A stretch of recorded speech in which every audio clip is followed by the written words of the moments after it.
watching Leicester Till I Die TV.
Watch us on YouTube. Listen on your favourite podcast platform. Or ask your smart speaker To play the podcast Leicester Till I Die. Right, Chris. All right, good evening, good day, good morning, and who's coming early? What's he doing? Go away, Brad. Go away, Brad. But good evening, good day, good night, goodbye. Hello, how are you? I hope you are all well. Welcome along, and my mouse has stopped working. Just before I came live, it was saying that Twitter wasn't working either, so it's going to be one of those shows, I'll tell you. There we go. Get in the queue, Brad, and wait. You can come in last now. You know there's no queue jumping. What are you doing, Bradley? Right, welcome along. We are live tonight, but we are actually live on our other channel, LTiD TV, +1 - 3 divided by 2 and times by 5. More commonly known as LTiD TV, the quiz channel. Yes. I've been naughty again. I got my bottom slapped. No.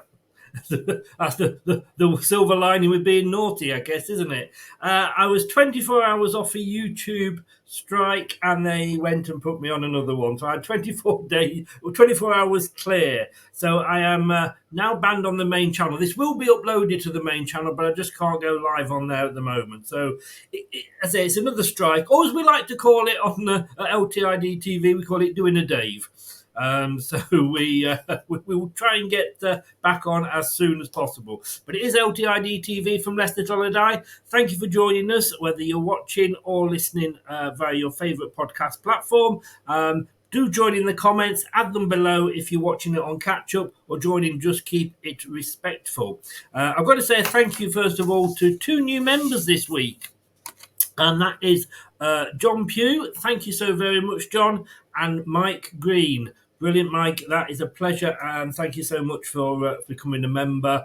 And congratulations on getting the job. It obviously was going to make a big difference to you. What we've got here. Facebook user. Top went to buy a Lamborghini and said he bought a winger. His name is Mavididi.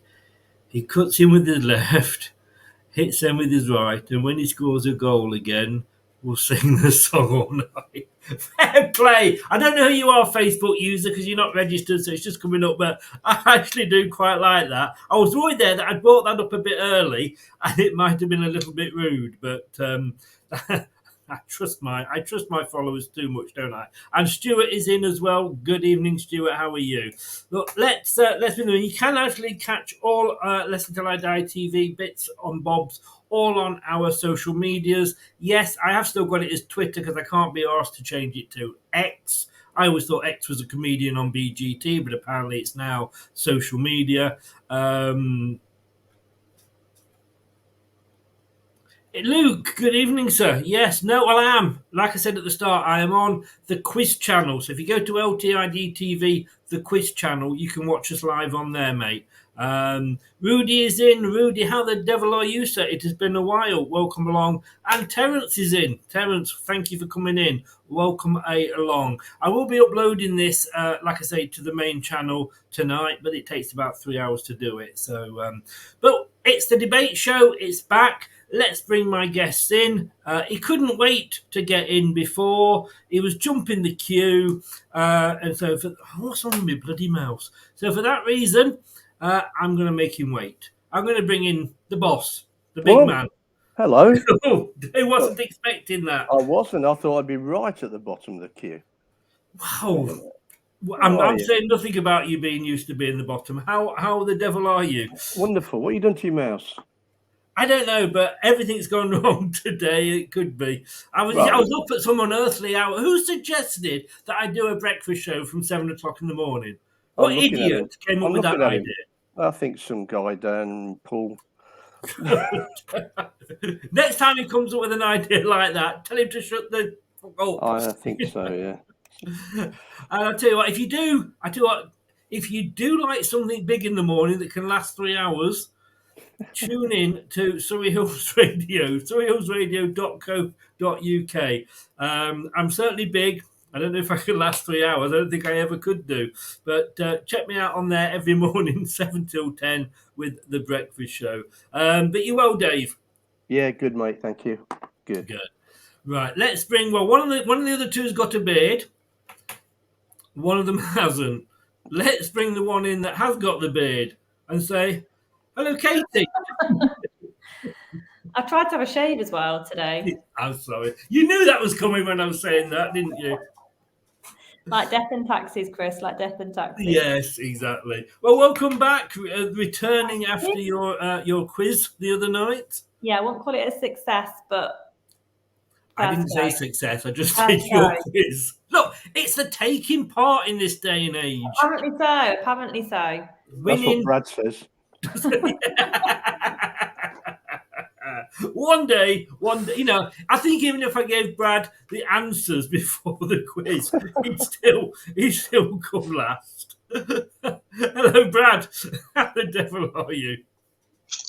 I was all right. I'd say I'm hurt by your comments, but sadly, you're probably not wrong, mate. I could have the answers on my hand and I'd probably get sweaty and not be able to read them. You'd lose the answers anyway, let's be honest with you. If I don't lose the answers, I'll forget the question. That's my motto, mate. What's the question? If you go to let me put a link in the chat for people, and then you can go across and watch us in glorious Technicolor or whatever it is. So there we go, Luke. Right, let's get this show on the road, as they say. Bloody mouse! I'm going to put this in the bin in a minute. We made a sign-in, everybody. Yay! I mean, we've gone from last year. Say that again, sorry, Kate. That's not a defender. That's not a defender. No, but well, we might have to go back to that with Connor Cody, but we'll bring him up later. Oh my God, Brad's dying. That's never a good sign. Sign of the apocalypse is Jesus is ill.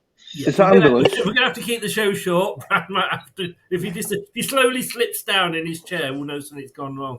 But Kate, you're right. There have been defenders, but it's a winger, and it's a winger that we've not got in on loan. Yeah, we own somebody. Yes. He's young.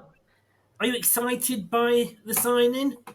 Yeah, I am. I think our forward options have been fairly limited for probably 3 or 4 seasons, to be honest. And obviously losing Harvey, Perez, a few of the wider options, it left us very short, didn't it, really? And we've seen that Daka can't do that position at all. Vardy's sometimes gets shoved out there and doesn't do it either. So, yeah, it's exciting. Brad, your thoughts on him? An ex-Arsenal wonder kid. Yeah, well, we can forgive him for being an ex-Arsenal. It's just happy to see not just a winger bringing in. I mean, look, we'll leave all the other people to say, is he going to be as good as Mahrez and all that when the time happens? But yeah, I'm happy with it. Like you said, at least we're not just loaning these in and not having some convoluted contracts where if they, I don't know, have 752 touches or more or play 36 and a half games, we have to sign them. He's our player on a 5-year deal. So it's matching the long-term plan with these contracts and players we're bringing in. So, yeah, I'm happy with it. It's needed. No. Terry, so to say, sorry, it is, you have to be subscribed to the other channel for the notifications to be notified about them coming live on that one. So please feel free to subscribe to the quiz channel, which obviously Brad looks after for us. It's only because, like I say, I've been a little bit naughty that I'm going to do it this way. A varied career, Dave. Derby-born attacker. He's played in England, Italy and France before deciding to make his return to the Midlands. A product of Arsenal's academy. After beginning his youth career at Southend United, Mavididi signed a professional contract with the Gunners in 2015, gained Football League experience via loan spells at Charlton and Preston North End. Formerly an England Youth International. It's a step in the right direction, isn't it? Well, it's a hell of a CV for, what is he, 25, 26? Um, Like that. Very Yeah, good 25, question. I think, isn't he? Yeah, it's not a bad career, is it? Or is it? Well, to put it on the other side of foot, of course, he's been around a bit. 5 years is probably one of the longest contracts we've offered, isn't it, from a new player? Well, I think 5 years. I mean, we've got. He'll be 30 by the time the contract's up, which is no age, I know. But if you're a speedy winger, it's. But yeah, but the thing is, though, Kane, as you got your name there, if in a couple of years he decides he wants to move, or Chelsea decide that they want to come in for another Leicester player, I thought we were talking. Sorry, Chris, I didn't mean to interrupt. You carry on. Honestly, it's always the old ones, isn't it? I thought he was talking about Kate, who spelt her name wrong, but then I've just realised I put Kane, and yeah, whatever. It's been a long day. It's been a long week.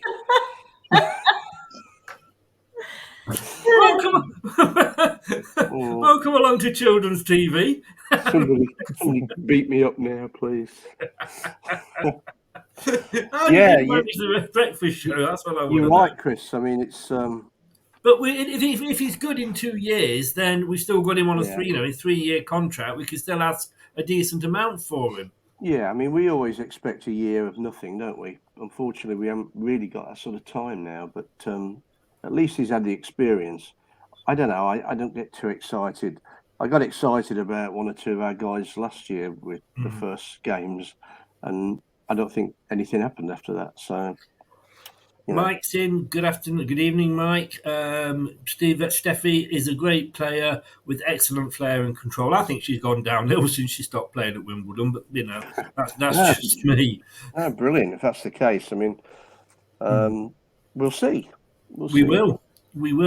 I mean, Juventus, Kate. That's not a bad place to get somebody from, is it? No, not at all. Not at all. Obviously, had some good pedigree.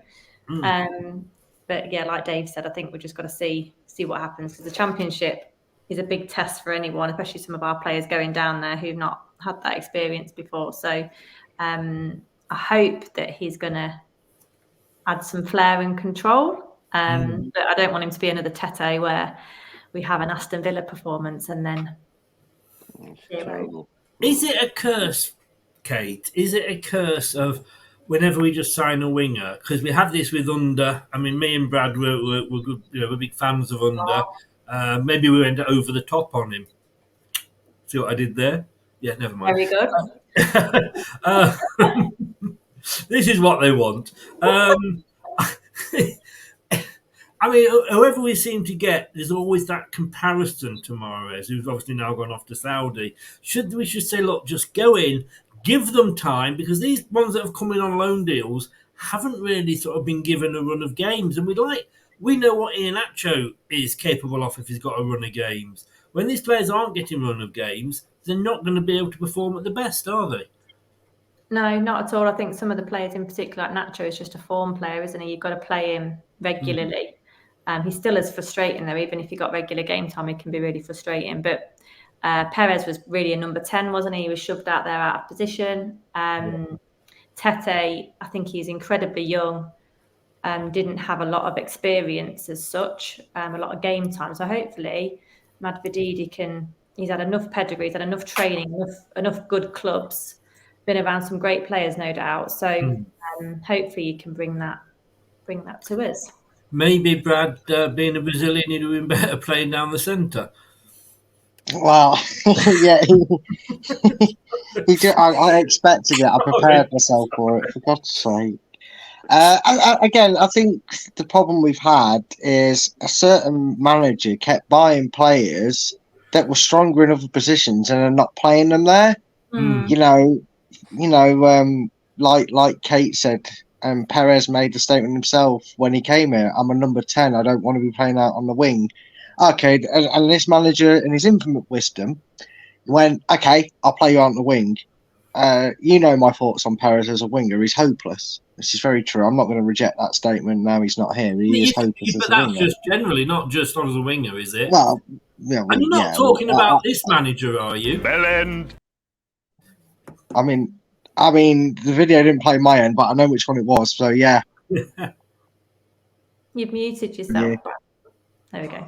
No, my phone delayed, so it muted as the video played my end. So there you go, delayed system. It's all going wrong. If we get to the end of this show, it's going to be a bloody miracle. Yeah. Happy Saturday, everybody. We're still at it. Yeah, we're still going. 12 hours live. We've got on to question 2. But Brad, he's been, he won the title, Serie A title with Juventus. He's the most capped English player in French Ligue 1. He sounds too good to be true. I don't want to kind of take a whittle on anybody's chips here, but winning the Serie A title with Juventus it's not been that impressive as it was years ago. I remember when AC, Inter, Juve, they would fight to the very last day for a title. The Italian league's died out a little bit. The French league, okay, apart from that one season where we got Samare from, it's been PSG owned and brought and won for many a year. I don't like reading into other leagues. And I know people might say that about the Premiership. I'm sure they do. I'm sure the Italians and the French all sit there and go, well, the Premier League's just the same. But you feel like there's a bit more of a strong competitive we've got amount 6 of teams that compete for it rather than exactly.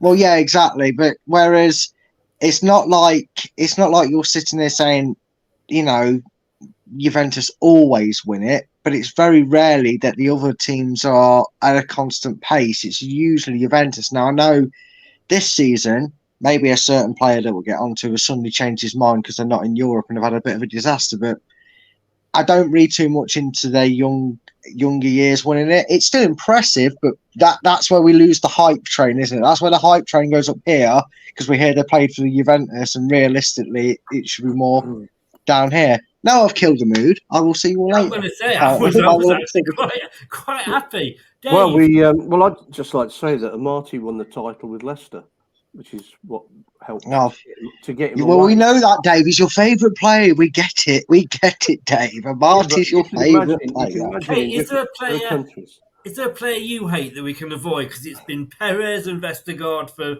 Brad. It's been for Marty. Is there a player that we need to avoid with yourself? No, not really. I think Amati's up there for me, and yeah, we'd have been sweet without him. Very unpopular, I'm sure. But Harvey Barnes last season drove me bonkers, absolutely bonkers. Yeah. So that's. I must admit, I drive a Ford, but there we go. That's just me. I don't hate Amati. I just think you should never play a guy in defence who makes so many mistakes. That's all I said. Yeah. So that wasn't his fault. That was he was being played in the wrong place. Yeah, but he's a professional footballer, and to not be able to trap a ball or to, lose control in an important position, that's his fault. He's not practicing his skills properly. I mean, he paid a lot of money. Anyway, he's gone. No. You told me that your therapist told you it was good to talk and get these things off your chest. I'm excited. I'm looking at this, and I've had to do a few championship shows just recently. And last night we did the prediction league. Dan came on that, and I just want to sort of touch on that in a second. But I I'm optimistic rather than excited, Kate, because I don't necessarily think everybody's saying Leicester's going to finish first. We don't do well when we're not the underdog, and I just think that it might be a bit much too soon. But the players we seem to be buying at least seem to be the right players. We're getting excited. Well, couple of us are getting excited by them. I don't remember anybody getting excited when Bertrand walked through the door or Perez walked through the door. Even we were going like, who the hell's Faze and what have you. So, but this is at least getting. Well, for me, I'm getting excited. So maybe it's just it feels a bit different this year because we're doing it early. Yeah. And there's hopefully no risk of a silver debacle. Yeah. Mr. 14 seconds. There feels like there's a bit of structure and a bit of planning and strategy that's going into the signings. So maybe Enzo is a bit more demanding and can articulate what he wants better rather than Brendan's wishy-washy plan A bullshit. And yeah, I do feel excited. But I never want to get ahead of myself because they've not played yet. It's a different league. We've not been in the Championship for ages, so it's not like we have any recent experience, even as fans watching our team in there. And there's a lot of good, a lot of good team. But it's a long time ago, isn't it? 9 years. It's a long time. Not when you're my age. In terms of player-wise, there's only Vardy, isn't there, that was in the Championship. So and all right. So it's going to be different. And there's some. I think we said on the previous show, there's 19 former Premier League teams in the Championship this year. Yes. So it's exciting because it's ahead of schedule. It's not deadline day. It's not, oh my God, we've not signed anybody. And they seem to be in the right places that we need. So. And actually, it's going to be a hell of a league as well, isn't it, Kate? I mean, think about it. It's going to be a hell of a league as well. Every game is going to be incredible. I mean, the atmosphere they're going to generate. I was reading I was at the chiropractors last week. I know this is a random story, but they had a couple of months old 442 magazine in the waiting room. So I had a quick flick through it, and the number one rated player in the Championship, like top 10, the number one was the striker for Coventry. And I was like, oh dear Lord.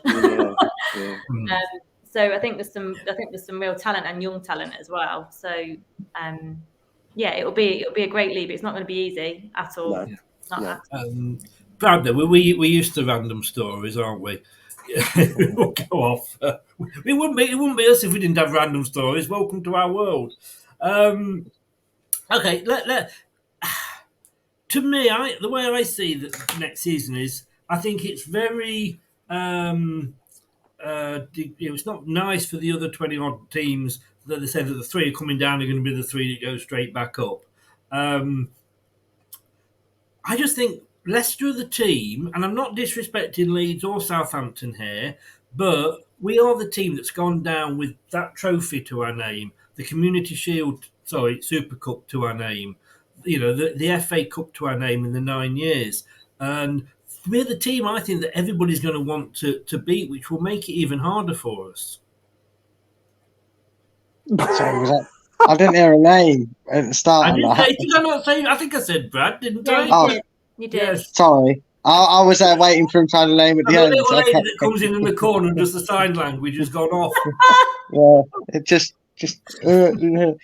I mean, that's natural. I mean, being the favourites out of the three, we'll have an even bigger target on our back. But it's a division like we've said. It's filled with former Premier League sides, more recent than others for some. But there's still some teams in there that will really be up for the challenge. They've been building. They've been in there for 5-6 years, so they're going to fancy their chances of not just taking a scalp like a victory against Leicester, but they're also going to be thinking, well, you're not going to stroll to the title because that's our aim this season. We've worked hard.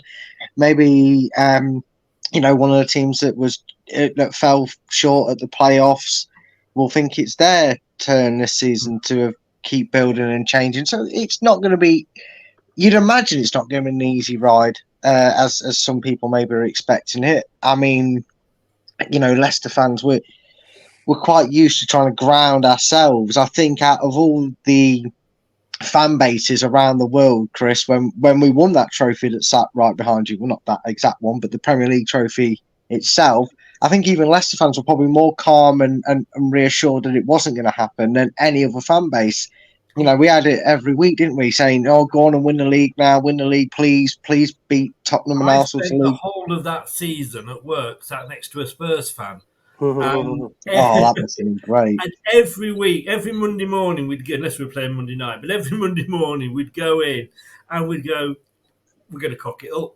And I'd look at him and he'd go, no, you're not, because we're going to cock it up. Neither of us were convinced we were going to win it. But I mean, I said, and I think we may have mentioned this on the previous show, Kate, but I've said that if we go up, we go up. But if we miss out, but it means, Dave, that the following season we go back stronger, I would sooner that happen than end up being a Norwich or a Watford. Well, I don't think we would end up being those. I think we've got the manager now. We've got the money coming back. I think if we went up, we'd stay up. But whether we'll get up is another matter. I'm kind of just pleased to have as many strikers as goalkeepers now. I mean, you can't win things without strikers, and we seem to have been shy till today. Nothing's come good of the striker signings, has it, really? No. I mean, I know there's not many about because it's a tricky position to fill, but we have to do it. Well, we will be coming on to Pirlo, actually talking about him later. Yeah. That's a worry, isn't it? Rather a bit Swansea. I think it is going to be a problem position, to be honest with you. Kate, I mean, I am really, really excited by having Enzo in place. I think it's the sort of signing we needed having come down. But are we looking and thinking, well, he'd only been assistant manager, was it just for a season with Pep? Yes, he'd won the treble. Yes, within 6 days of lifting the Champions League, he was walking through the door at Seagrave. But what experience has he really had? Once you get past that excitement, what is the actual, real, what's the word I'm looking for? What's reality? Is it, are we built, again, but we've said this about players, are we building Enzo up? Because I'm going to come on to the game in a minute, but do you think we are? No, I think because of how he's learned his craft under Pep, I think it's justified to think that he'll be half decent. I think Pep has a very strong personality as a manager, very, very disciplinarian, and it's his way or the highway. And whilst Brendan was like that, I don't think he focused on the stuff that he should have been focusing on. Whereas I don't think Enzo appears to be like that. He wants to play a Pep style of football. But you can argue it's a punt, because any manager with any experience is a punt. Brendan Rodgers was a punt. It was well expensive in the end, but it was a punt because we didn't know. But the similar way that Arteta was a punt for Arsenal, and look how that's turned out after leaving Pep. So as long as he brings positive football that actually suits our team, and I'm hoping that he's had a lot to do with these 5 new signings, he's building the team that he wants, and he's not just going to be a Brendan and just shoves personnel in the wrong positions, then it's quite exciting. I feel like he is disciplined. It was a worry when John Terry and the guys came in and said that our players were lacking fitness. I'd like to think he'd sort that out pronto during pre-season, but we've not had that many games. But yeah, it's a punt, but I think any appointment's always a punt. It's always a punt, and you've just got to hope that it suits our play and suits our players, really. Brad, do you think we need to be playing games for fitness, or could you not just have them running around the pitch for an hour every morning? I think you need to be getting that competitive sharpness, because that's what it's more. That's where the match side of the pre-season really takes effect, isn't it? We know it's fitness. We know it's just to get them playing a new style, because we've got a new manager. He's got a new way of playing things, which is very refreshing, not just from a fan's perspective, but clearly from a player's perspective. You've heard that in the interviews. They're all raving about it already. Some of them unprovoked by a question and not even being asked about it and already mentioned it. So that's the majority of what we're using this pre-season for. But yes, you ask any manager and any player of the game, they will tell you that fitness is all well and good, but you need match sharpness. You know, you've got to remember that you work with these players day in, day out, and they probably have like a 6 or 7-a-side game at the end of it as well. They know all, the goalkeepers know where the striker's strong spot is and vice versa. They know where because they know his game plan, they know what they're trying to defend against. What you need to know is how other teams are going to cope against you. And if there's certain areas that you need to work on where they've figured it out quickly, or we didn't change it, we didn't go through the gears as smooth as we like, you get to see that. It's all well and good doing it 7v7, 11-11, playing the under-21s, but you need to be playing oppositions that are completely foreign to what the Leicester style of play, just so you can see how well it's progressing. That's really where it comes into a positive. Dave, Leicester for life, and good evening, Leicester. Mavididi gives me Lookman stroke Tete vibes. I mean, I'm confused by that because Lookman I thought was very good. Tete I thought was shit. Maybe that's what he means. I'm not sure I was as fond of Lookman as you guys. I know what he'd done at Fulham and then that dropped off. And yeah, he had his moments for Leicester, but regular, considering we were looking for a winger. He didn't. I thought you just removed him then for that. I don't know what happened there. No, click the wrong button. Carried on talking, doesn't matter really. I don't know. I wasn't that enamoured by him. I wasn't enamoured by Tete apart from one game. Wasn't, to be honest. I came off thinking that am I watching a different game because people were raving about him, and I'm not there thinking why. You know what I mean? But the argument is that like I say, he didn't get a chance. Lee's in. Good evening, Lee. How the devil are you, sir? Welcome along. Let me just put Kate back into position, otherwise I'll get confused as to where I am. Probably just giving her confused her even more now. And Lester says, "Where's Eagle Piggle?" You don't want to know where Dave's got his eagle. He's in bed. It is. Yeah. It's waiting for Dave. It's waiting for Dave. The granddaughter's here, so Eagle Piggle's gone to bed with her. Hopefully, she'll stay quiet. She probably talks more sense than we do. Yes. Mm-hmm. I did read today on social media, KDH did an interview and he was saying he was loving how Enzo's ideas are getting across to the team and he really likes the way he plays football and he wants them to play, which is, I think KDH is a massive part of our future and I think he'll be a star next year. So that's quite encouraging to hear. He wasn't happy under Rodgers, was he? He didn't seem to be the same player the second season. Taking that point on, Kate, I mean, Rodgers had this was known as being this great, coach for young players that he would bring them through and he'd make them into great stars and what have you. But it seemed to be with like the likes of Thomas, KDH, Barnes, he'd get them to a certain level, maybe a 6, and that was it. He couldn't take them any further. But I think if a manager can improve you, and I think if players are talking like that, then the players are obviously agreeing with the manager and taking his ideas on board, then they're all working as one, something we didn't really see much of last season.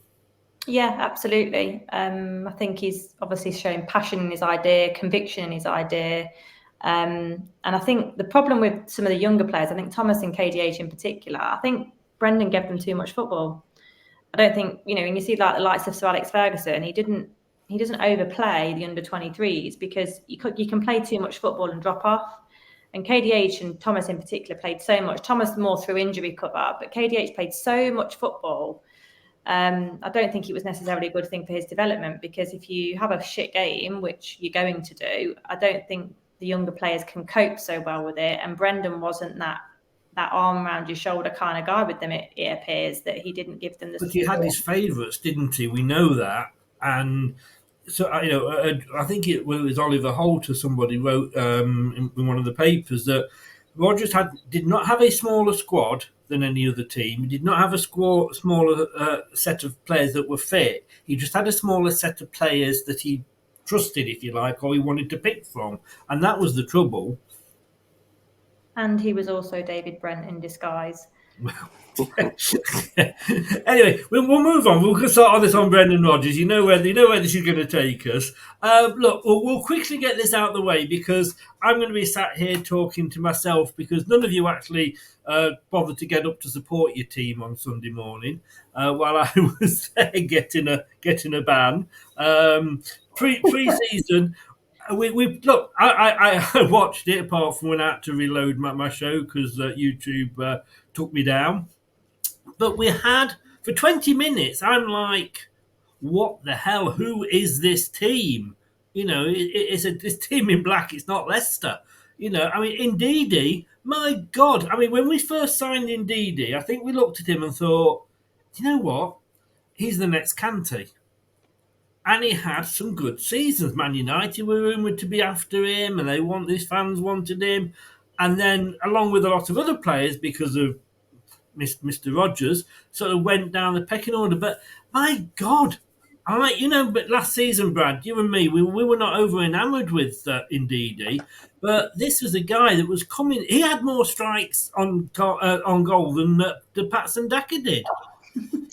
Yeah, it's amazing what can happen when somebody else takes the reins, isn't it? It's like a new lease of life. I mean, I was with you throughout his entire career so far at Leicester with how we've changed our opinion on Didi. When he first came in, I was raving his praises and I was saying to people, look, this was just at like the cusp of when we'd lost Katey.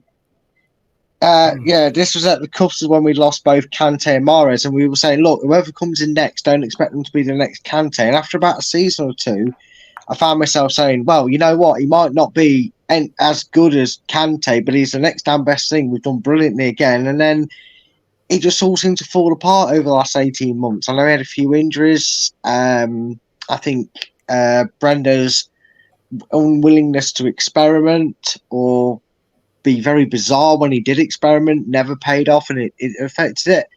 And I have been able to see snippets of this pre-season, and indeed in this new role, it's like a new signing. I know that's a cliche thing, but the way he's gotten him playing and the position he's got him playing, it's almost like he's played him into an attacking, ball-winning midfielder, which is exactly what we had at the start. Because indeed he did used to drive forward, didn't he, Chris? He used to not only do the Katey role, but we got even more excited because, like, God, he's got the ball, now he's going to run 20 yards of it, and he'd give it to Maddison or Vardy or whoever, and it seems like we've got that Ndidi back with a bit extra. I was watching, as I say, that game, and I'm like, I literally was looking, and I'm useless at looking at players. I could not commentate on a match because I can't tell A from B. I get Patson Daka and Kieran Dewsbury all mixed up, so I'd be useless. And I'm looking, thinking, who the hell is that? Now, thankfully, I'd got my earphone in, and it was indeed it, and I'm like, wow, if that's how he's going to play, because he dropped down. We were saying, well, Mendy first in front of him, possibly Chowdhury when he came back. If indeed he's going to play like that, he's got to be one of the first names on that team sheet. But for 20 minutes, the whole team was impressive.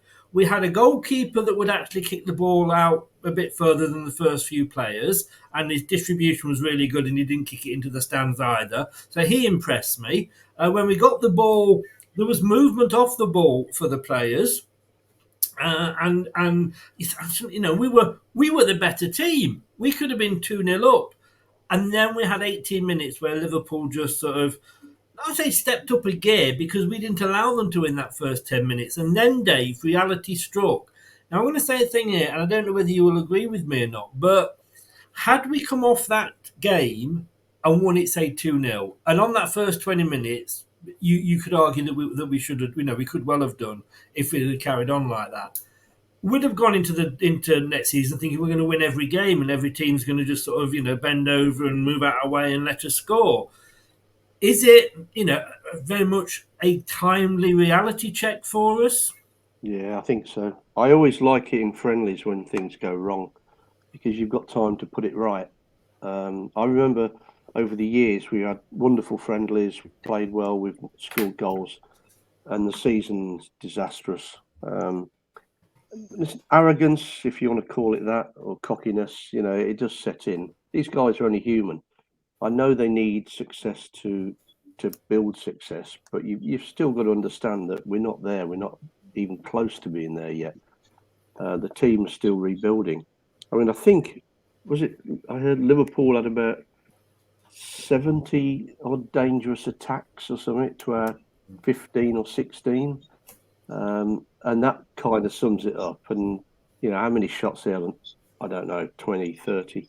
We had about, less than double figures, I think, didn't we? I think the thing is... that kind of says it all, really. I didn't find myself actually looking and thinking, like, oh, for God's sake, Hermanson, why didn't you get to that? I couldn't actually fault him for any of the goals, and he actually did a few, decent saves. But he was under pressure, wasn't he, all the time? After Liverpool, that first 20, 25 minutes, yes, he was. Yeah, and we couldn't deal with it, and we made mistakes, didn't we? Was it Ndidi for the second goal, or to be honest with you? Once we started conceding, it was like watching Leicester of last season again. Yeah, that's because we were just getting the ball and we were just trying to boot it, and we were panicking.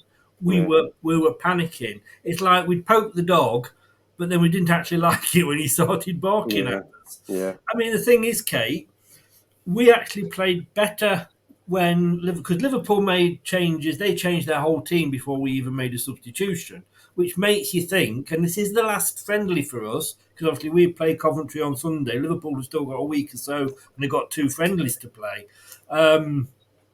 Was the starting lineup what Enzo's got in mind for the starting lineup against Coventry? Because he stuck with it.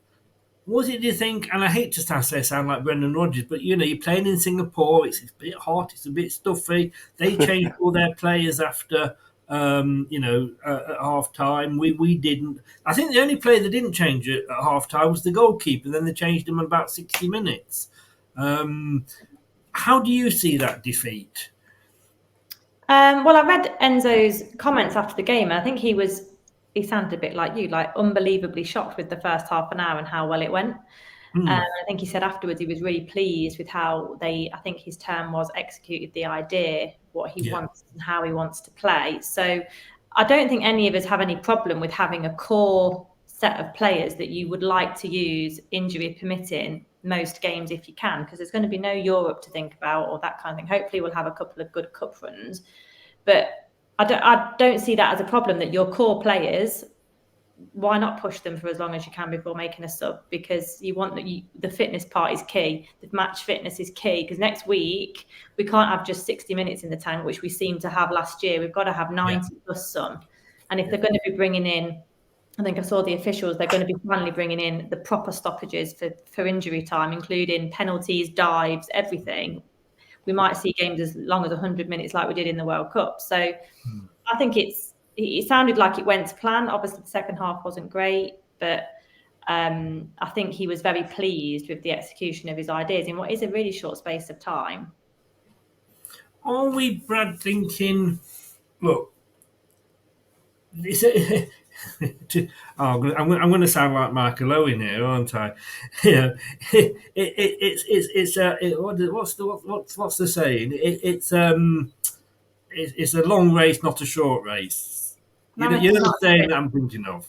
Marathon, not a sprint. That's it. Thank you, Kate. See, I knew I brought Kate on for some reason. It's just talk sense. We have to have more. She's the Princess Anne to my Emily News and everything else here. Got to keep us under control. But Brad, it is a marathon.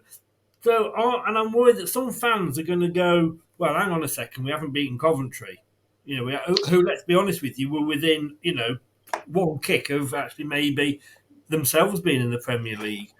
So should we sort of say, well, maybe if we don't get off to the best start, it's not the end of the world?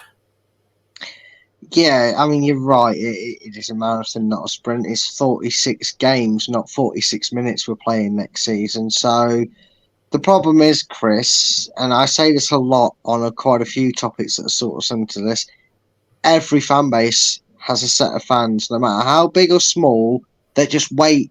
They seem to only follow a football team because they enjoy failure. Some of them Obviously we don't want to lose to Coventry. Nobody wants to lose to Coventry. It's Coventry. But if we didn't beat Coventry, we got a draw, or worse, we lost to Coventry, there is going to be a minority of fans that will moan and whinge and whine and say this and that was bad, terrible, this player's crap, this manager that needs to go, and puts us all to sleep, doesn't it? Because it's boring. We're all sick of hearing it one game into a season. It'll happen. And even if we did beat Coventry and maybe we only draw with Huddersfield, some fans who might as well change their name to Pessimistic, because they are always waiting to moan about something so they can say they said it first. It's not going to be the end of the world. Of course it's not. At the end of the day, like Kate said, it's a very short period that Enzo's had, not just to get rid of players and bring in players, not just to get the team up to scratch in terms of fitness and a new regime, but he's had so much hard work to undo all the mental draining damage that last season would have done to the players. He's had to wipe that out of their minds first, and I almost feel like the knee's already starting to jerk, that fans saw that Liverpool 4-0 and instantly went, no, it's going to be no different to last season because we lost 4-0 to Liverpool. Well, Liverpool. Yeah, exactly. How many times have we? Yeah. Even when we were finishing, we've played Northampton earlier on. We in the season we beat them 1-0, and we again, had we got the shooting boots on, and maybe it was the 5th or 6th game, we'd have got a few more goals. But it was Liverpool. If we could have beaten Liverpool, we wouldn't be in the Championship now. And Boris, I'm going to bring this up, and I respect your opinion, but I do totally 110,000% disagree with you here. If the main attribute of a goal is ball distribution, then why not put Pratt in goal? The new goalie that's stopping leaves a lot to be desired at the minute. Now, I don't know whether we were watching different matches, and it is your opinion, and I respect your opinion. To me, I did not look at any of those 4 goals and go, wow, that was his fault. I didn't. And I don't know if any of you guys have seen the highlights at all on whether you would blame him. I think he is an improvement on what we've got. To me, he starts next season. Everson is the reserve. Ward, whether he goes or he's happy to stay and pop up now and again in the Carabao Cup, who knows? But to me, he's a starter. He really, really is. But I just want to say what this is going to be interesting, because normally Brad disagrees a lot with the points that Jordan Blackwell from the Leicestershire Live gives the players after a game. But he can't. Disagree with Jordan Black. Oh no, me and him are basic mates. We go back years. I never begrudge him in his rating systems. But I think he's been rather harsh, to be honest with you, on a lot of. I mean, he gave the most he gave to anybody was a 6, and I think that was bad. We've got to remember that this was Liverpool. They finished 5th last season in the Premier League. But I'm just going to go through a couple. Hermansen, his ball playing is way above anything City have had from a goalkeeper in the past year. With clipped passes to fullbacks in midfields completed with ease. There were some inventive saves too. The Dane denies to Botsky with a leaping header. Yeah, he actually did. I forgot that. He actually saved with a header. But Castagna gets a 3, which, wasn't his best game. Vestergaard got a 4. But I'm going to ask you, Dave, because I know Brad will shoot me down if I ask him. Look, Vestergaard, he actually looked all right. Well, I didn't see much of him, actually. Obviously didn't go to the Carabao Cup games or anything, but at Southampton, I thought he was all right. But he was brought in, but then we never played to his style. No. I thought if it's the same guy I'm thinking of at Southampton over the years, he looked good coming forward, but a little bit frail at the defence. But then, to be honest, we all were. There wasn't really anybody who can be blameless in defence last year. So I think the fact that we've improved that is quite important. I don't know whether Suter's done something wrong. Did he start? He didn't, did he? No. No, he's not. He doesn't seem to have much of a look in. I don't know. Yeah. I mean, he's championship experience, isn't he? So maybe he'll play in that. Christensen, Yeah. I don't know. None of them really shone towards the end of the season, which is why we No, they went did. down. No. But like I say, in yesterday's game, I mean, Stuart says here Vestergaard made 3 important blocks. And Kate, just saying what Jordan says here, he got a 4. He won headers in the opposition box and pinged a few fine long balls to the wings early on. He was caught flat-footed for Jota's goal and gave the ball away time and time again in the second period, occasionally making up for it with decent blocks. But then everybody did not play well in the second period. It was the proverbial game of 2 halves. Has he got a future? No, not for me. I can't. I don't think he's anywhere near a footballer, to be honest. He's very flat-footed. He is very flat-footed. I think his distribution is actually okay. I think he can actually ping a pass better than most of the defence. But I can't get my head around how he doesn't win balls in the box enough, given that he's got about a 6-inch advantage over everybody. He doesn't use his body enough at all. He's just so slow. Even at the Northampton game, I went to the Northampton game, he was just so slow and ploddy, and there's just no room for him. And yeah, I can't see it myself. But I do agree with which one of you said about Suter. I think Suter's going to have to really fight for his place. So I think Fast, Cody and Doyle are going to be the favoured 3. He's definitely going to play Doyle as much as he can because there'll be some kind of agreement there. I just think Suter's going to have to really challenge for his position. And after that, I don't think Vestergaard may get some cup games. I hope he goes. I hope he gets a transfer. As long as his wife's not about to be having another baby anytime soon, hopefully he'll go this time. Well, thank you, Mrs. Brad. Callum Doyle, Brad, or should I say Mr. Kate? Yeah, Mr. Kate. He spread out to the left wing. He spread out to the left well early on to make himself an option for Hermansen, and did well when he had time. But he looked among the most panicky of the City players when Liverpool pressed hard, and he only got a 4. Yeah, again, you probably sent these players out with cold shivers down the spine, some of them remembering flashbacks last season. And unfortunately, this shows that the mental scarring from last season was still there, because how many times did we find ourselves sitting there thinking, oh, good 20 minutes, good half hour, we're looking good, we had a few chances, and then, the tornado, the hurricane, and the twister all hit us at once. And when that sort of happens, it doesn't matter if it's a friendly, a cup game, or a league game. You just lose that momentum, and it kills you. And that's when you start second guessing and doubting whether what you're doing. And like I said, jittery on the ball, passing it too quickly, passing it aimlessly. It's one of them that the effect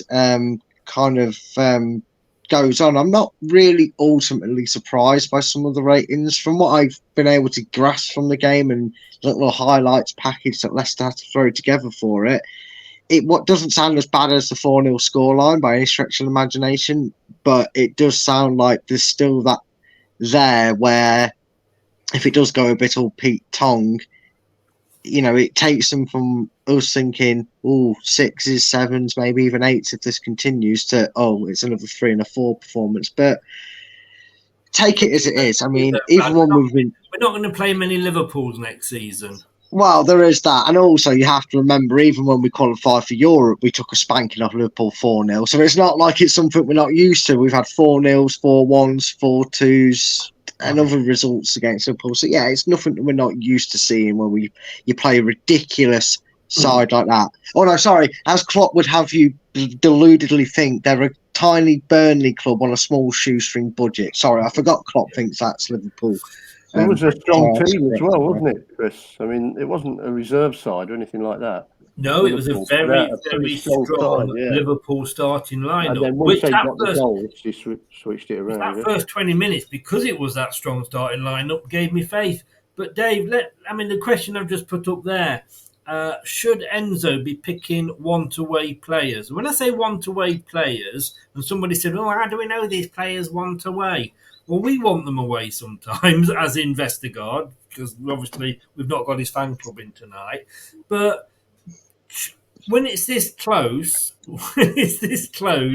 do we should we be picking Vestergaard? Should we be picking Castagna, who apparently once gone? Kelechi and Nacho, who Sean Dyche is still sniffing round. Should we not say, well, look, I mean, he's come out and said, look, if you don't want to play for me, that's fine, go. But why is he picking? Should we be picking these players? Well, I think everybody deserves a chance, don't they, from day one? If they've told him they want to go, I don't think he'd pick them. But clearly, as Kate said earlier, Vestergaard's sort of edging his bets, really. He gets paid pretty well. Why would he want to leave possible success? Where would he go? Who wants him? So, you'd rather draw your salary and be part of something that's quite exciting than bugger off. And I think that's probably what everybody's doing. I get sticking around and see what happens, yeah. Would you be picking them, Katey? I think we have to be mindful that there's a lot of gossip out there, so it's not necessarily the case that Castagna wants away. That could be just vicious gossip. Are you saying that what we read online and in the newspapers is not true? Potentially. Apparently. Possibly. Maybe. You're talking to somebody who worked in the newspaper business for 20 years. It just depends. I think we have to remember sometimes that it's just a job. So as long as you show commitment, willing, you turn up, you earn your keep, you are focused and want to perform and succeed, like anybody in life, if anything better comes along, your head is going to be turned. I don't ever question players for that at all. That they're human, and you always want to do the best option for yourself. So I think if Castagna, it sounds like he had a terrible game yesterday, but if Castagna doesn't want to play or has the attitude of that, I actually got quite a lot of confidence that Enzo would say, well, just don't bother then. I think he's got the potential to be quite cutthroat. So, but if you turn up and you've got the right attitude and you want to play, I just don't want another Yuri, because Yuri turned up, trained, wanted to play, but ultimately his heart wasn't in it. And you can tell sometimes with competitive sport if your heart's not in it. I don't think Castagna is necessarily in the right position as well. Dave, let me come back to you with this one. We touched on it before. I mean, look, Vardy, he's about 390 now, isn't he? I mean, he's in his last season. He's not going to be playing 46 games plus the cups. We know that. But at this rate, I mean, he's just got injured. And when you're that age and you get injured, you and me, we're both of a certain age. I've got a cut on my finger that when I was 20 would have healed within 2 days. It's been like 2 weeks now. You know what I mean? It takes longer to get over injuries. So we may not see much of Vardy at all. And I thought Daka could really come into his own this season. Saw nothing, and I know you didn't watch the game, saw nothing that convinced me that he is going to be the player. Inacho it looks like Enzo wants to go one up front. So it's going to be either Patson, unless we buy somebody, Patson, Daka, or Inacho. Inacho can't play one up front. Daka, he's a big disappointment. Do we need to go out and buy a striker? Well, I've always said we haven't got enough strikers, but especially guys like that. I mean, Daka, great disappointment. He had a good European start, didn't he? And kind of didn't take off.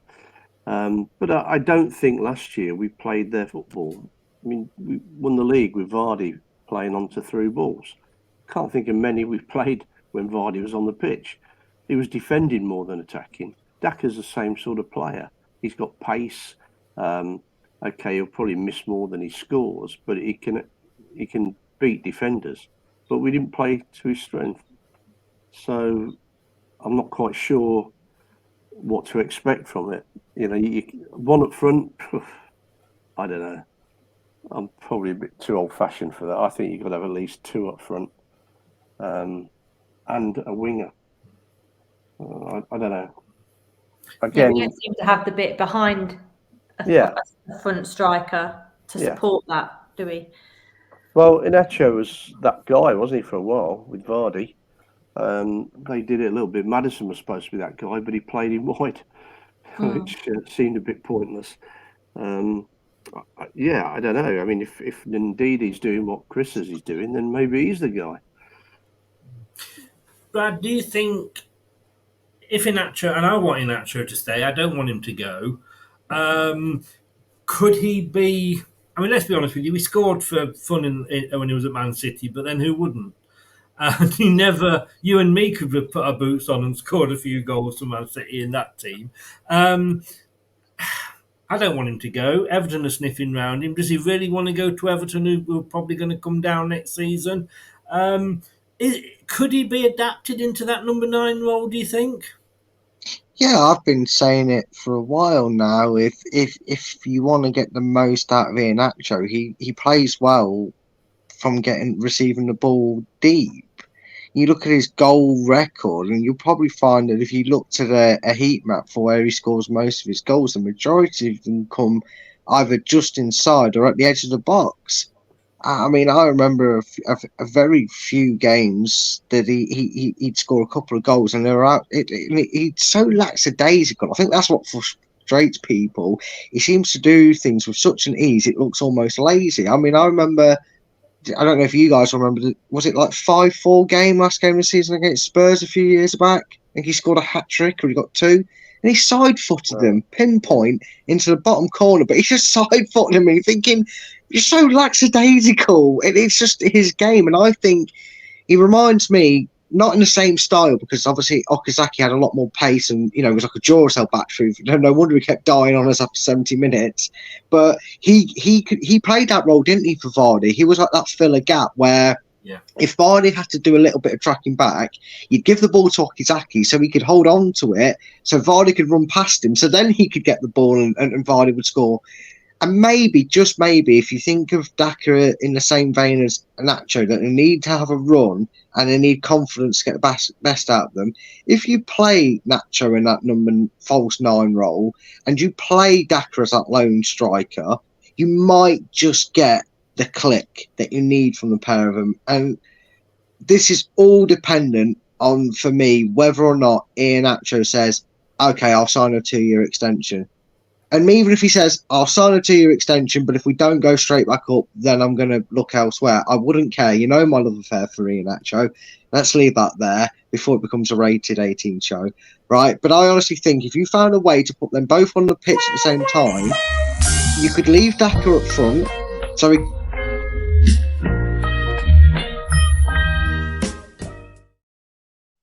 Sorry, bro. Whenever you start eulogising about, I know, I start. comes to mind.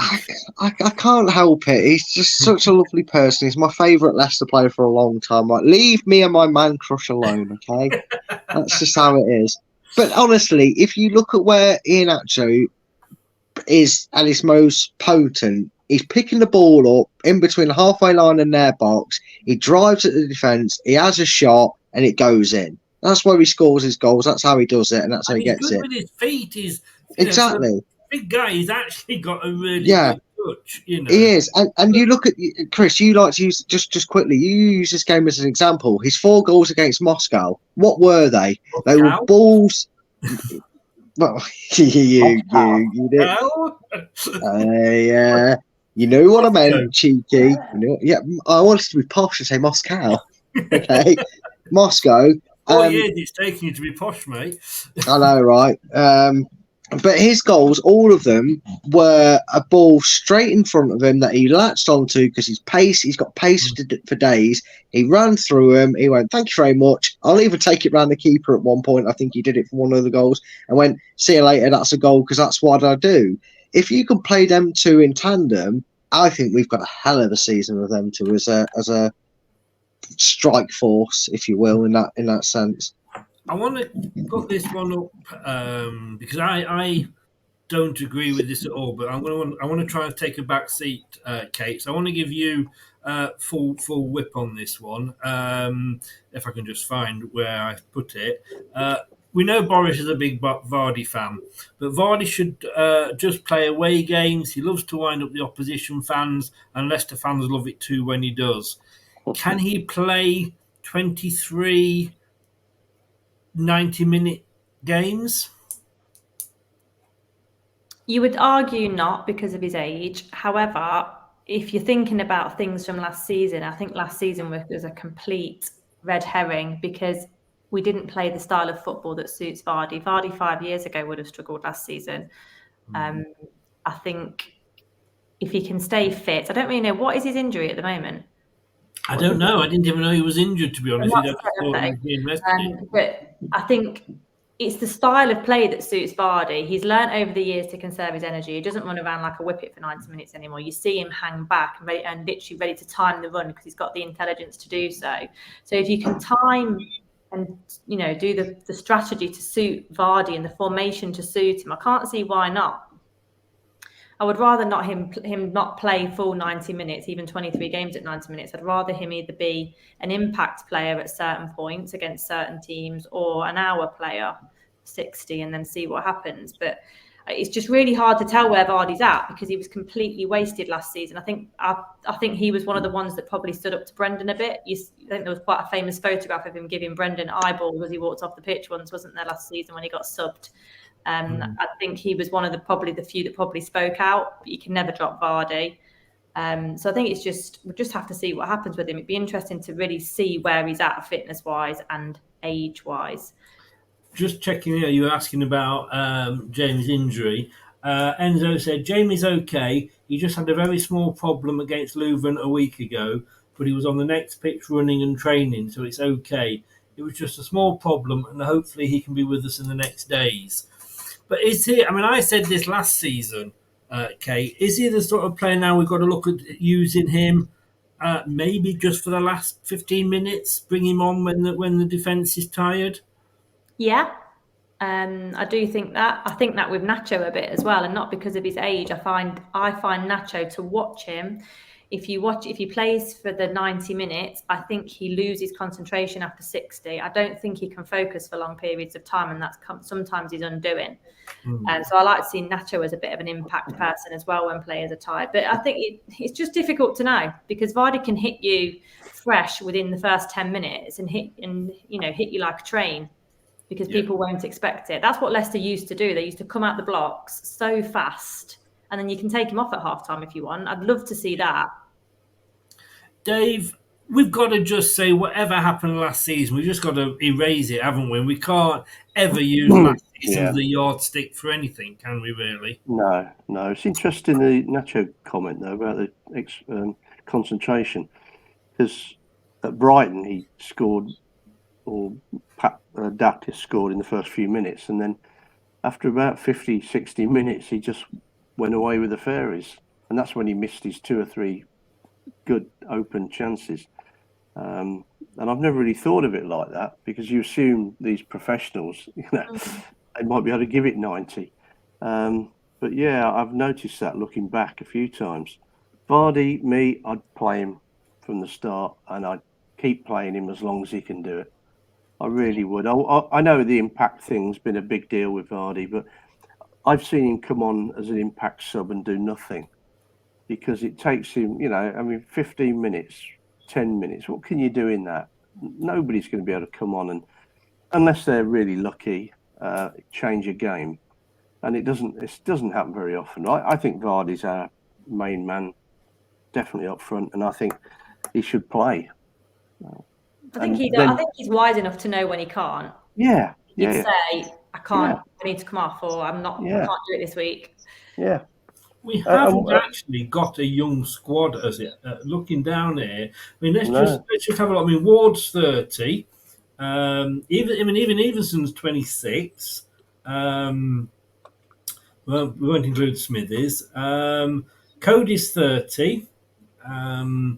Vestergaard is 30. Sorry to mention him again. He's 52. Come on, he's 52.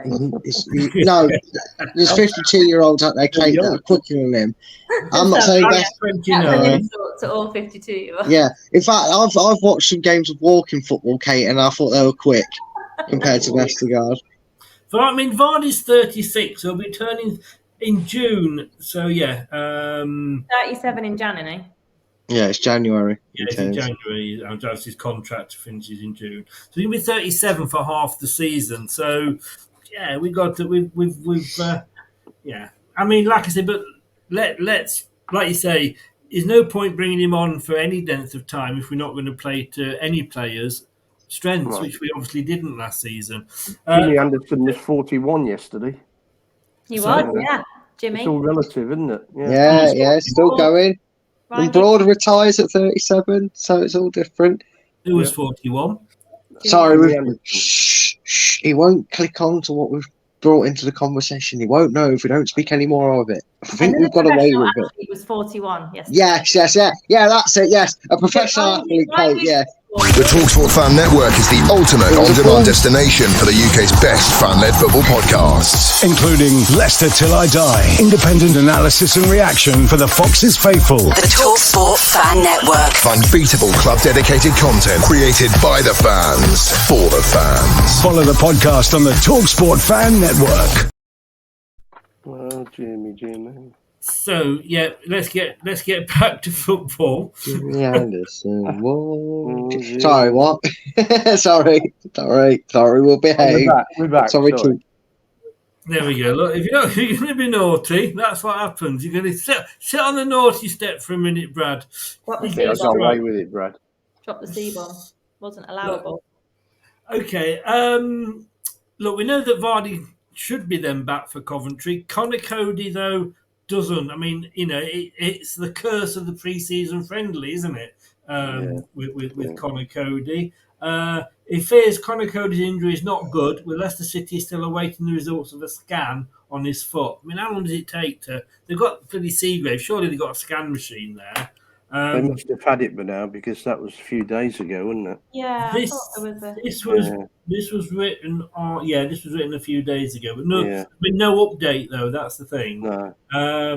Which watched is him bad hobble news. off. It's when we played Port FC. So if he doesn't start, I'm going to come to you, Brad, even though I hate you because you were talking cricket. It's who do you play if there's no Cody there? We've got no Evans, have we? We've got who's the experienced defender we put in? Even Daniel Amarty's left. I mean, just who is there that we can use in that position? This is a slight problem that we were hoping not to have this season. I mean, obviously we know Doyle's going to go in that team, and you'd imagine FaZe is going to be the secondary one in it. Now, does it change Enzo's slight tweak of the plan for Coventry, and he only goes 2? I can't see a way that he does that. Well, I mean, we've seen what he's been able to do with Ndidi. Maybe he's secretly been working on making Castagne centre-back, being as he loved being up FaZe's arse last season and played centre-back for what it was worth last season. So, I don't know. Ultimately, that might be why, as much as I don't want to see it, that might be why Vestergaard's been propelled into pre-seasons that are more strenuous. I know, Kate, I know. But the situation we find ourselves in, I don't know if he's been forced into playing it, because the one thing that baffles me, Chris, is the reason I've not mentioned Sutar is because, I know Brendan had a way of baffling us for things he said. I mean, he blamed the heat when it was a windy day against Brentford and stuff like that.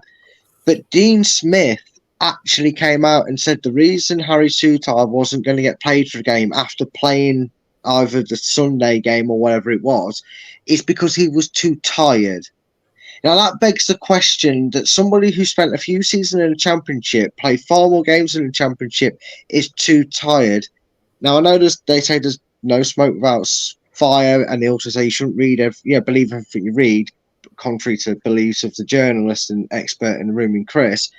But a lot of rumours are going around that he's had a slump, he's thrown his toys out the pram, he's had a Mardy, and he's not really fitting in with Enzo. He's rubbed him the wrong way or something, and maybe that's why he's not been featuring so much in pre-season, because Sutar, it sounds like the obvious one you put in there and give him the leadership because he's a Championship experienced player, but it's not. This isn't a new thing. This is something that seems to have been happening since we pretty much signed him, that he's not in there. So I would say in Suter's defence that he did a very serious ACL in November 21 and he missed 9 months of football. So when we signed him, we knew he was still in recovery from the ACL. And I know Brendan and a couple of others had said they were wary of him playing too much football because he was still recovering. Yeah, I mean, the biggest problem was as well with that, Kate, is they shot themselves in their own statement. What were we told about Christensen? He'll take a couple of weeks. He won't jump straight into the team. I think that lasted about 37 minutes before he came on and made his debut. You know, same with Faye. We chucked him on when we were 6-2 down against Spurs. I don't think he's had the best rub of the green. So I'd be surprised if Vestergaard comes in. But from what I'm seeing and hearing around the pre-season and the players getting the minutes, Kate, we may be sobbing at the end of the commentary game because Vestergaard's been playing. I best get like a free Krispy Kreme at the ground or something because I'll need that. I want a free bus pass because if he's that old and still play football, Look, Dave, JJ is an interesting one maybe to come back. That would be good, yeah. I mean, we did Rodgers, didn't we? We were bringing players back. We said this not last season, but the season before. We were bringing players back in the red danger zone when they weren't really ready to play, but they had to come back and play because the other players were injured. But look, Dave, I want to just say, let's give Vestergaard. Look, he was a Premier League defender. He was bought by a manager who had chased him for 2 seasons, but then when he actually bought him, didn't play a formation that suited him. A new manager comes in. How often have we seen it where a player that wasn't performing suddenly starts playing well because that manager comes in, gives them the confidence, maybe even say plays a style that suits him and gets the better out of him, a lot better than probably the bell ended. I think we're wishing for Christmas here. Vestergaard isn't really a centre half. Is he? I mean, what is he? I don't know.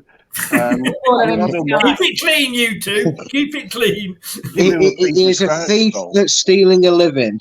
Yeah.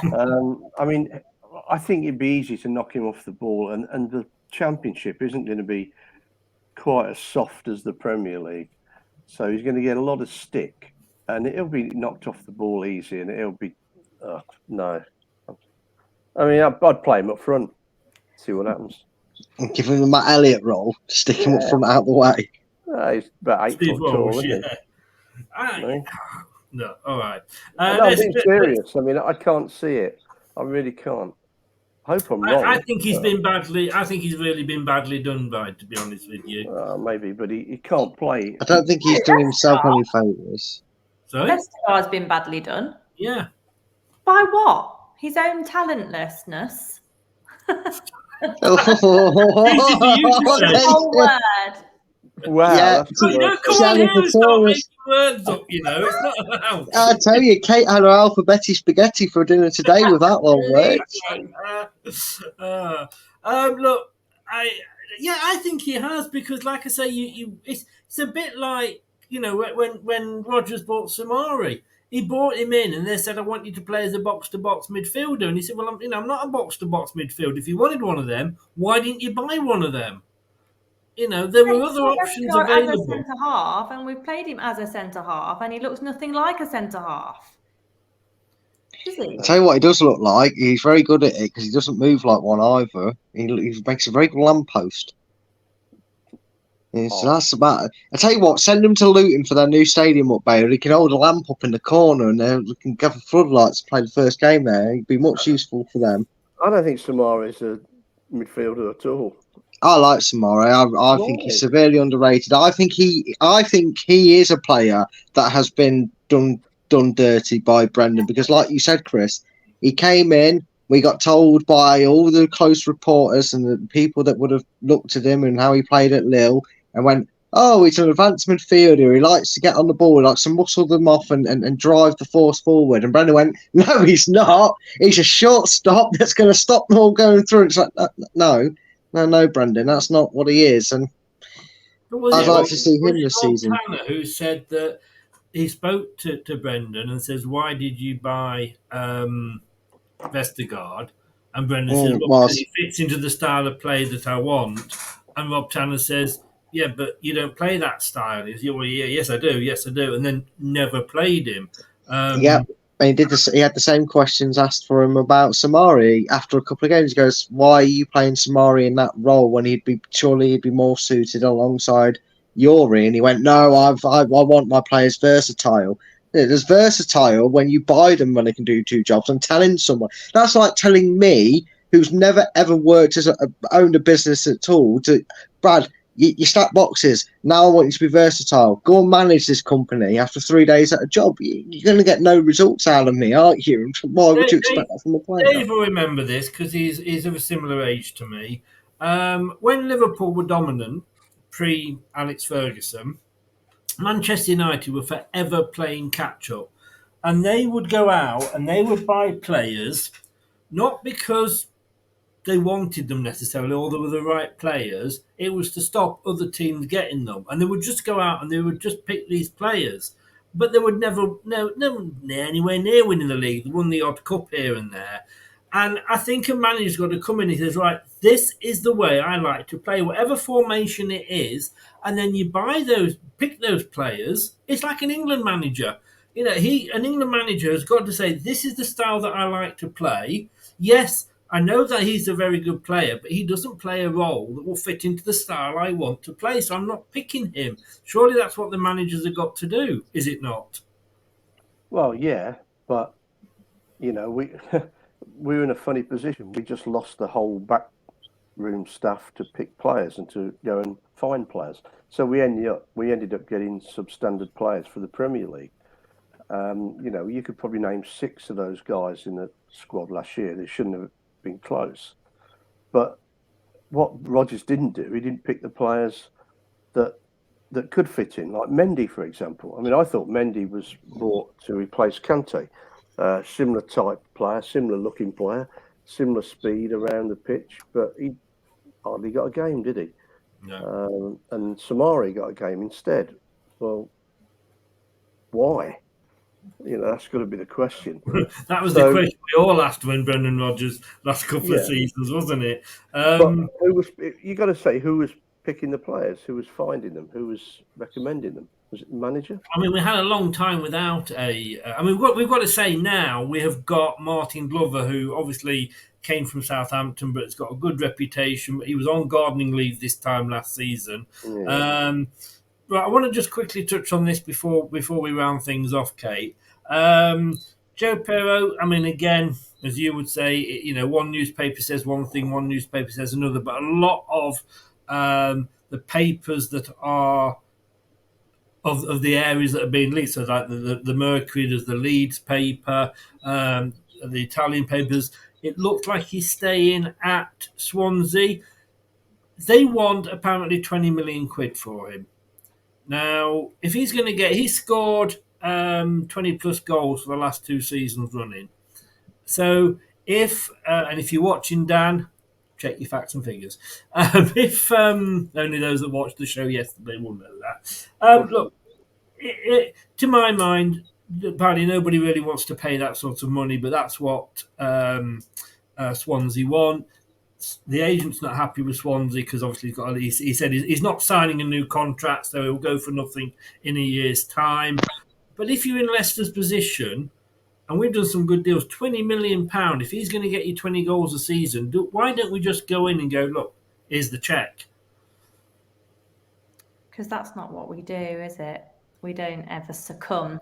Whether it's going out money or coming in money, we never succumb to what the other team wants. So we're very hardball in terms of the way we do transfer business. So, well, we didn't with Perez, did we? £30 million get out clause. First thing we said, we'll give you 30 million. Yeah, agreed. I think we should pay it. I think 20 million for a proven striker in that division is quite hard come by. I'm hoping that that's not the end of the saga, really. Maybe it will rumble on a little bit. Maybe the player can dig his heels in a bit. I don't know. I think you're foolish to turn down 15 million, say, rather than get nothing next year, because Swansea aren't a dead cert for top 6, and it's a lot of money for them for ultimately getting nothing next year, where the Bosman ruling screws over the lower clubs, really. So I would do it, but then I'm not the owner, and I think we play very hardball when it comes to stuff. But who knows? We could have someone else up our sleeve. The player might not want to come. He might be there is personal. that, isn't there? Personal requests might be out of our remit. The personal terms. There's a lot to it, isn't there? Really, his agent might be a complete idiot.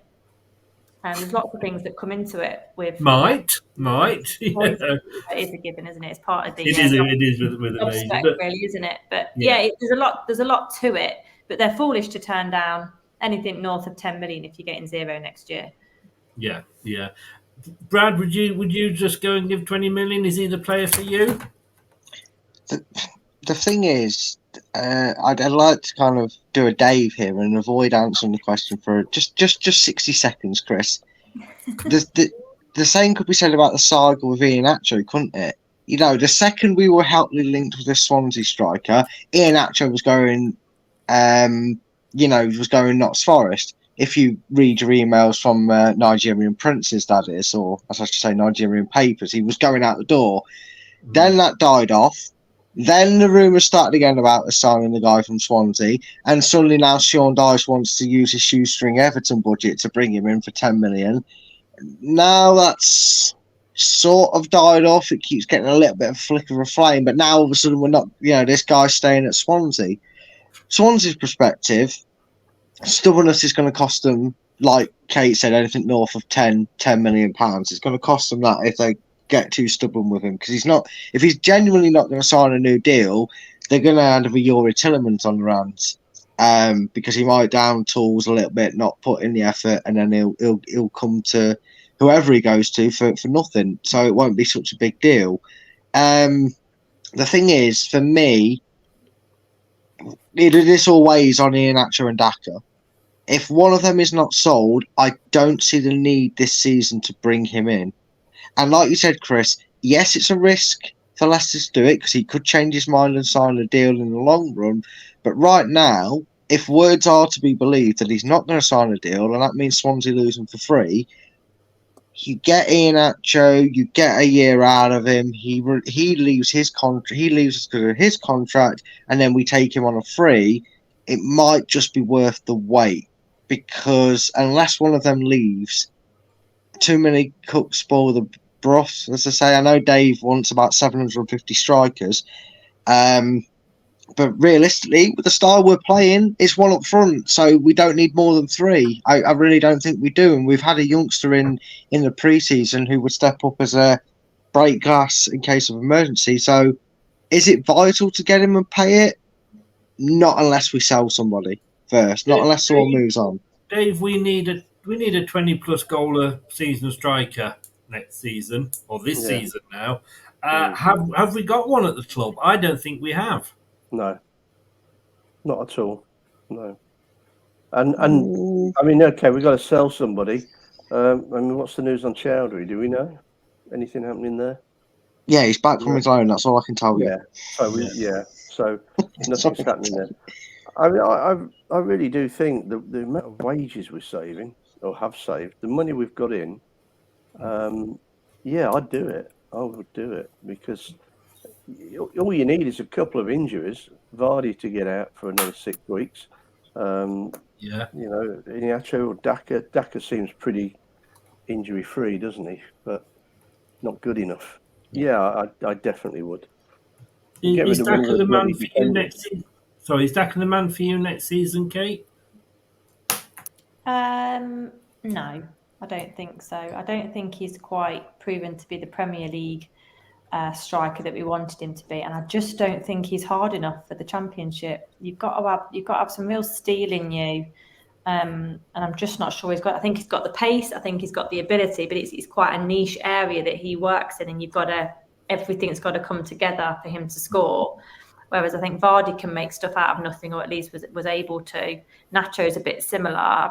We've just not seen Daka ever score like a screamer or a turn nothing into something type of player and fight for his. He always seems a yard off or a bit doesn't want to get hurt, a bit like Harvey Barnes used to, really. So I think he'll struggle. I do think he'll struggle. But having said that, the defenders will be slower, so he could look like an absolute Linford Christie compared to some of these defenders this year. I think he's got the speed. I just don't think he's got the end product. He's not been given a run, has he? As we've said before, he's not been given a run, and it's hard as a striker when you're so cold. It must be really difficult. Yeah. I get that. Just coming back and giving you the last word here, Dave. You mentioned about wages. Players that have gone out this season. So these are wages that we're not having to pay now, and there's a lot of high, not necessarily good players, but a lot of players, as we know with Leicester, were average on very high wages. Johnny Evans has gone to Man United. Katey was released. Mendy released. Bertrand released. Amati released. Tielemans left on a free. Soyuncu left on a free. Perez left on a free. George Hurst has gone. Maddison and Barnes between them for 80 million. That's a hell of a lot of money we've saved on wages. I mean, Callum Dale's coming on loan, so that will be minimal wages we're possibly playing. Certainly not full. You're not telling me that Cody Winks or Hermanson are going to be on the same sort of wages like the Barnes, Madisons, and Evans. So we've got that money in the bank, haven't we, Dave?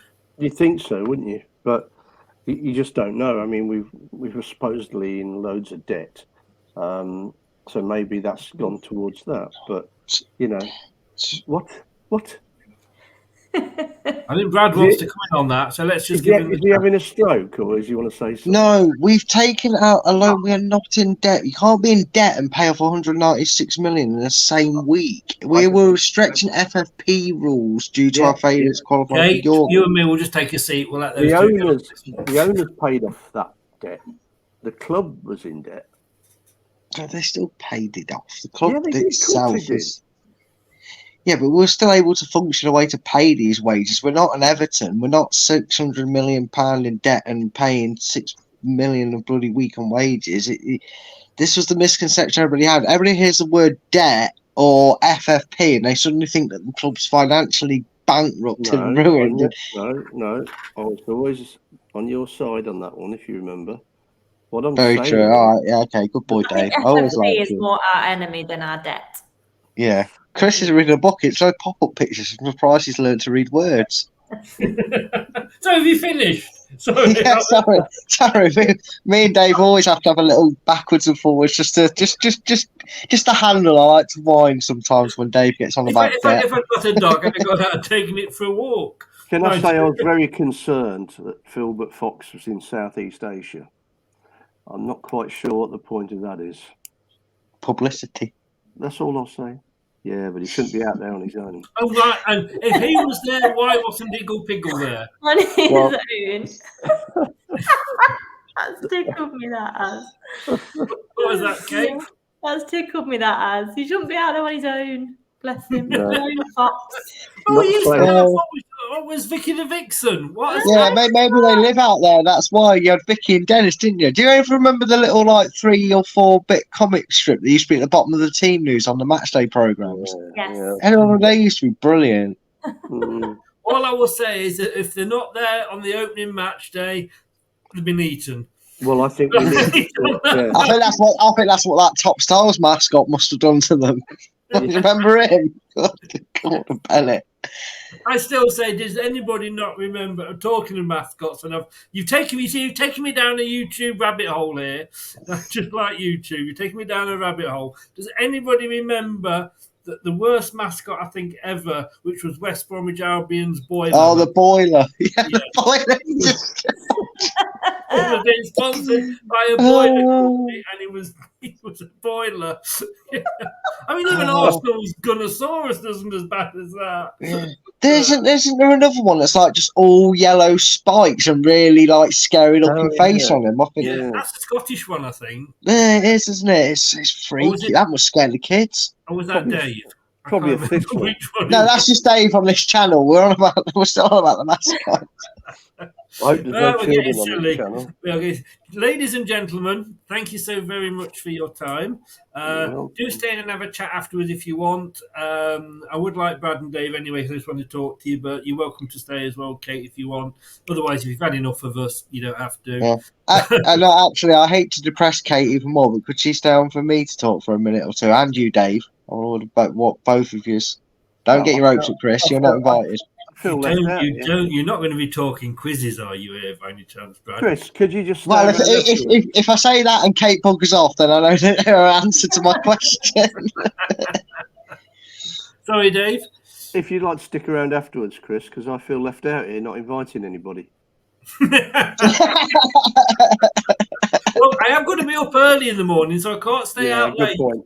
No, oh God, you got a note. If you got a note for saying up late.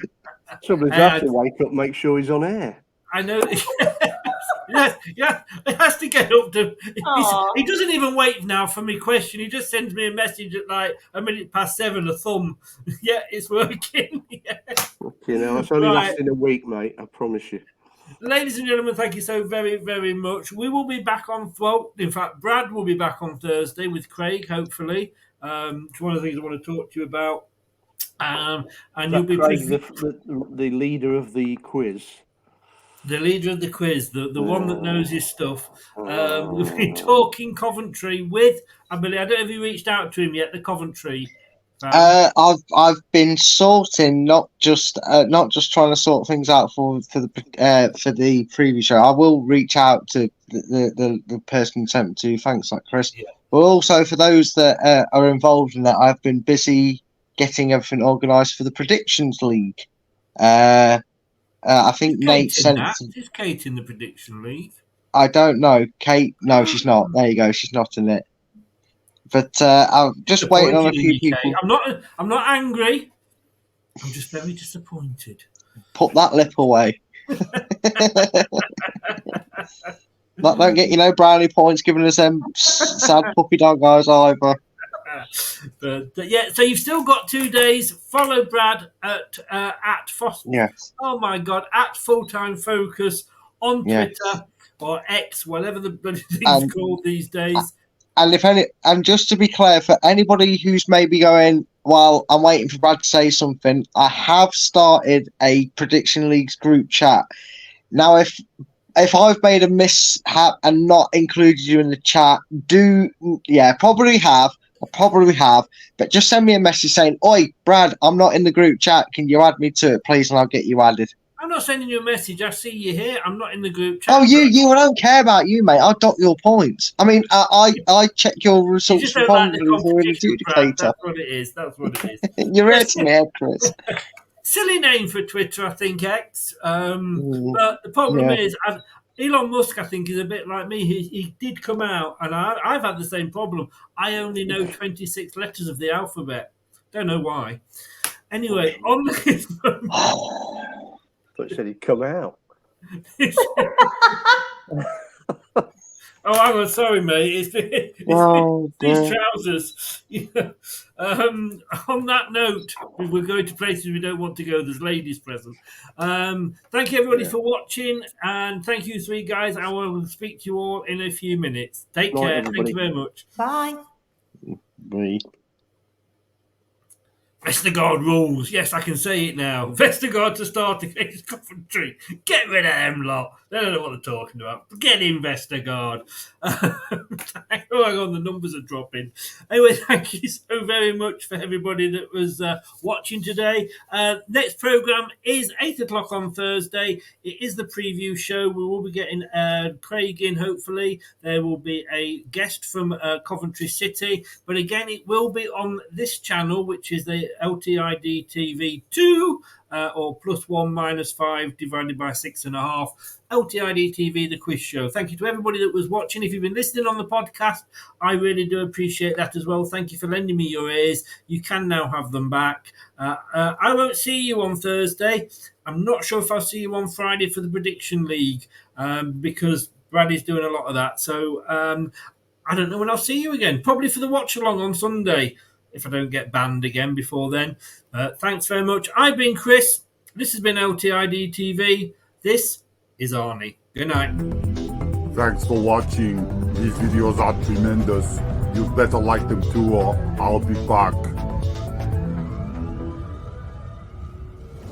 This podcast is proud to be part of the TalkSport Fan Network. TalkSport. Powered by fans.